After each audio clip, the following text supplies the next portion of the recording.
صحیح بخاری حدیث نمبر 462۔ سعید بن ابی سعید مقبری نے حضرت ابو ہریرہ رضی اللہ تعالی عنہ سے سنا کہ رسول اللہ صلی اللہ علیہ وسلم نے کچھ سوار نجد کی طرف بھیجے جو تعداد میں 30 تھے۔ یہ لوگ بنو حنیفہ کے ایک شخص کو جس کا نام سمامہ بن اسال تھا پکڑ کر لائے۔ انہوں نے اسے مسجد کے ایک ستون میں باندھ دیا۔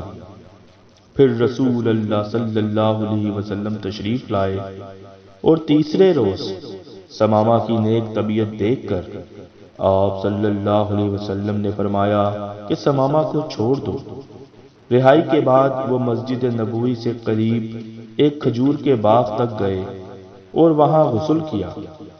پھر مسجد میں داخل ہوئے اور کہا اشہد ان لا الہ الا اللہ وان محمدا رسول اللہ، میں گواہی دیتا ہوں کہ اللہ کے سوا کوئی معبود نہیں اور یہ کہ محمد اللہ کے سچے رسول ہیں۔